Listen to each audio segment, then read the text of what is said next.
അയാളുടെ രോഗവും ദാരിദ്ര്യവുമാണ്. അയാൾ രോഗിയുമാണ്, ദരിദ്രനുമാണ്. എന്നാൽ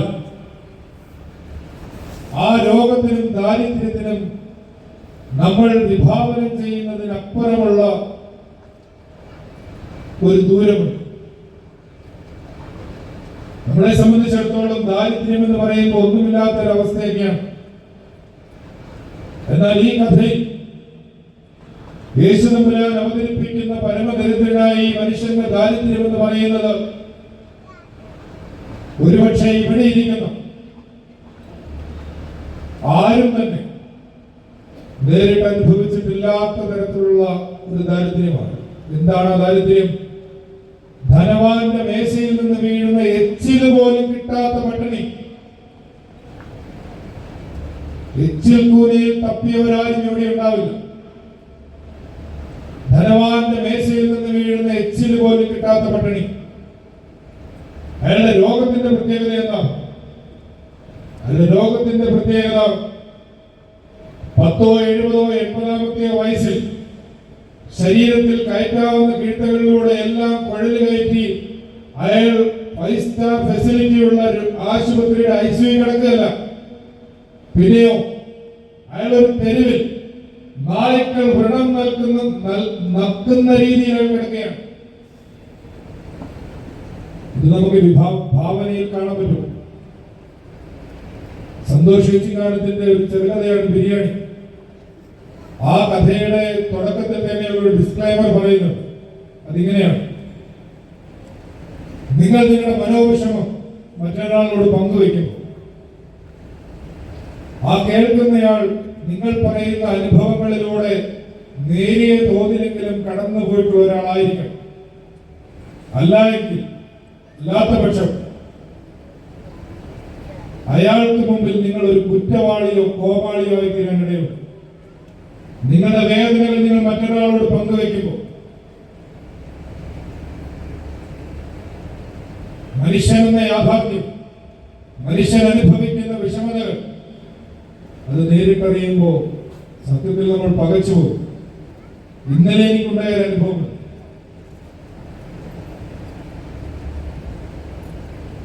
ഒരു 3 ദിവസങ്ങൾക്ക് മുമ്പ് ഒരു പള്ളിയുടെ പെരുന്നാളിന് പോയതാണ്. പെരുന്നാളല്ല, കൊടിയേറ്റിന് പോയത്.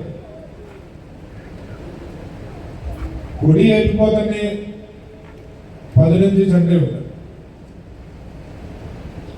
പിന്നെ ഒരു 30,000 രൂപയുടെ വെടിക്കെട്ട്. അത് ഇവിടെ ഒന്നും അല്ലെന്ന് എനിക്കറിയാം. ഇടുക്കിയിലെ കാര്യമാണ്. ആ പള്ളിയിൽ നിന്ന് ഇന്നലെ വൈകിട്ട് തന്നെ ഒരു മനുഷ്യൻ കാണാൻ വന്നു. അയാൾ വന്നിട്ട് എന്നോട് പറയുന്നു, നല്ല കട്ട മീശയൊക്കെയുള്ള 10-65 വയസ്സ് വരുന്ന മാന്യമായി വസ്ത്രധാരണം ചെയ്തിരിക്കുന്ന ഘനഗാംഭീര്യമുള്ള സ്വരമുള്ള ഒരു മനുഷ്യൻ, ഒരൊത്ത പുരുഷൻ. അദ്ദേഹം വന്ന് സംസാരിച്ചു തുടങ്ങി. ഞാൻ 5ാം ക്ലാസ്സിൽ പഠിക്കുമ്പോൾ എൻ്റെ അപ്പം മരിച്ചു. എനിക്ക് താഴെ 3 പേരുണ്ട്. 2 പെൺകുട്ടികളും ഒരു സഹോദരൻ. 2 പെൺകുട്ടികളെയും വിവാഹം കഴിപ്പിച്ചു. 5ാം ക്ലാസ്സിൽ ഞാൻ പഠിത്തം നിർത്തി. എൻ്റെ സഹോദരനെ അമ്മാവൻ കൊണ്ടുപോയി പഠിപ്പിച്ചു. അവനും പകുതിയായിട്ട് പഠിത്തം നിർത്തി. കുടുംബമൊക്കെ ഉണ്ട്. പെയിന്റിംഗ് തൊഴിലാളിയായിട്ട് പുതുപ്പള്ളിയിൽ താമസിക്കും. ഞാൻ പണിക്ക് പോകും. എൻ്റെ അമ്മയുണ്ട്, 78 വയസ്സായി. അമ്മയ്ക്ക് മരുന്ന് വാങ്ങാൻ 2 മാസം കൂടുമ്പോൾ കോട്ടയം മെഡിക്കൽ കോളേജിൽ പോകണം. പോയി വരുന്ന മരുന്ന് വാങ്ങി വരുമ്പോൾ 3,500 രൂപയായി. അയാൾക്കിപ്പോൾ പണിക്കധികം പോകാൻ പറ്റുന്നില്ല. ഭാര്യ തോട്ടത്തിൽ കാവലിക്കാൻ പോകുന്ന പണം കൊണ്ട് കഴിയും. ഒരു ഓട്ടോറിക്ഷ ഉണ്ടായിരുന്നു.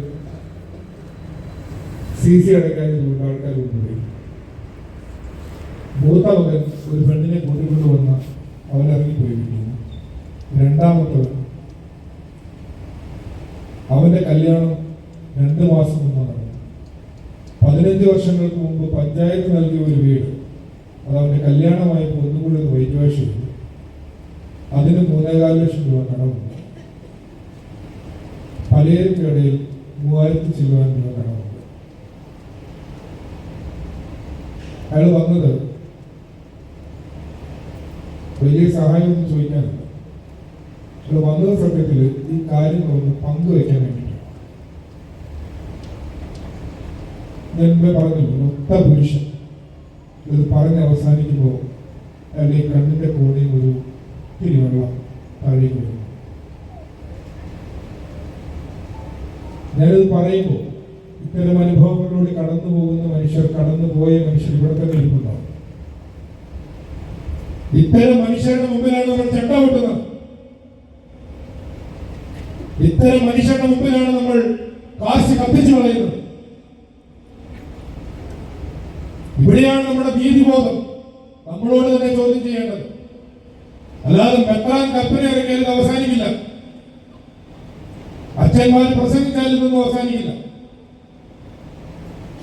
പരിശുദ്ധനായ പരിമല തിരുമേനി മുതൽ ഈ കാര്യങ്ങളെ കുറിച്ച് നമ്മളെ ഗുണദോഷിച്ചിട്ടുള്ളതാണ്.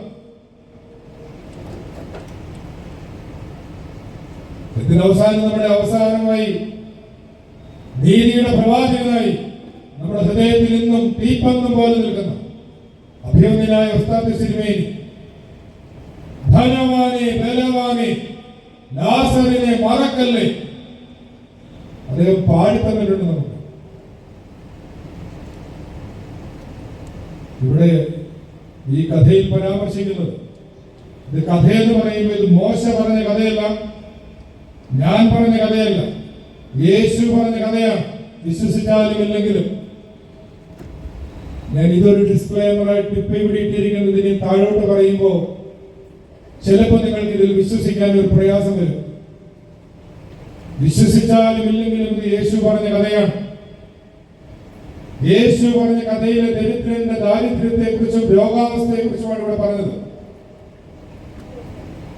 ബെന്യാമീൻ ആടുജീവിതത്തിന് മുമ്പ് ഇതുപോലൊരു വരി എഴുതിയിട്ടില്ലേ? നിങ്ങൾ അനുഭവിക്കാത്ത ജീവിതം നിങ്ങൾക്ക് ചിലപ്പോൾ കെട്ടുകഥയായി തോന്നിയേക്കാം. ഇത് ഭാവനയിൽ പറയുന്നതല്ല, യേശു പറഞ്ഞ കഥയിലാണ് ഈ ദാരിദ്ര്യവും രോഗവും. രണ്ടാമതായിട്ട് പ്രത്യേകത, അയാളുടെ കൂടെ ആരുമില്ല, സിമ്പിൾ. മൂന്നാമതായിട്ട് പ്രത്യേകത, ഒരാശ്വാസ വാക്ക് പോലും അയാൾക്ക് ലഭിക്കുന്നില്ല. സാരമില്ല, പോട്ടെ എന്ന് പറയാൻ ആരുമില്ലല്ലോ, കഥയിലില്ല. നാലാമതായിട്ട് പ്രത്യേകത, അവരന്റെ ദുഷ്ടത ദിവസം പ്രതി, അവരന്റെ ഉയർച്ച ദിവസം പ്രതി കാണേണ്ടി വരുന്നു അല്ലേ? അയാൾ രാവിലെ കണ്ണു തുറക്കുമ്പോൾ ദിനം പ്രതി പട്ടും തൂമർ വസ്ത്രം ധരിച്ച് ഓരോ ദിവസവും കുപ്പായമാര് വരുന്നുണ്ട്. അവരന്റെ ഉയർച്ച ഇത്രയും കാശുണ്ടോ? അഞ്ചാമതായി കാണേണ്ടി വരുന്നു, അവരന്റെ ദുഷ്ടത ദിവസം പ്രതി കാണേണ്ടി വരുന്നു. ഒരു ഹൃദയാലുത്തം പോലും അയാളിൽ നിന്ന് കാണുന്നില്ലല്ലോ. ആറാമതായിട്ട് പ്രത്യേകത,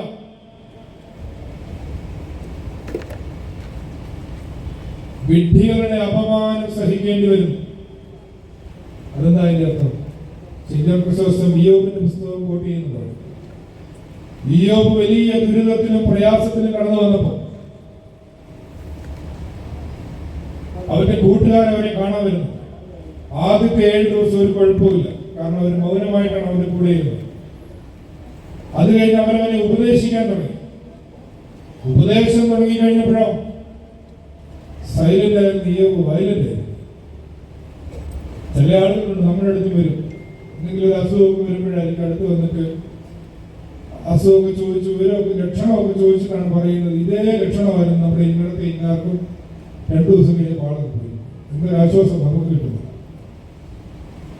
ഇങ്ങനെ വിഡ്ഢികളുടെ ആശ്വാസം, ഉപദേശം അതുണ്ടാവും. ഏഴാമത് തന്നെ പോലെ തന്നെ ഒരു ദരിദ്രനെ കാണുന്നില്ല. അങ്ങനെ കുറച്ചെങ്കിലും ആശ്വാസം ഉണ്ട്. ദരിദ്രവാസി കൂടെ ഉണ്ടായിരുന്നെങ്കിൽ അത്ര ഒരു സമാധാനമുണ്ട്. തിരുമേനി പറഞ്ഞ് പിള്ളേർ പഠിക്കാൻ പുറത്തേക്ക് പോകുന്നുണ്ട്. എല്ലാ പിള്ളേരും ഇപ്പോ അവരുടെ സ്വന്തം ഇഷ്ടത്തിലൊന്നും അല്ല പോകുന്നത് എനിക്ക് ചിലപ്പോൾ തോന്നിയിട്ടുണ്ട്. കാരണം അപ്പുറത്തവൻ ജർമ്മനി പോയതുകൊണ്ട് ഇപ്പുറത്തവൻ കാനഡ പോയില്ലെങ്കിലുള്ള ഒരു പ്രയാസമുണ്ട്. അതുകൊണ്ടിവിടെ പോകുന്നതാണ്. അതിപ്പോ ഇവര് പോകേണ്ട ഒരു ആവശ്യമില്ല. കാരണം ഇവരിവിടെ 100 ഏക്കർ അരവണ വീടുകൾ കിടക്കുകയാണ്. ഇപ്പൊ പോകേണ്ട യാതൊരു ആവശ്യമില്ല.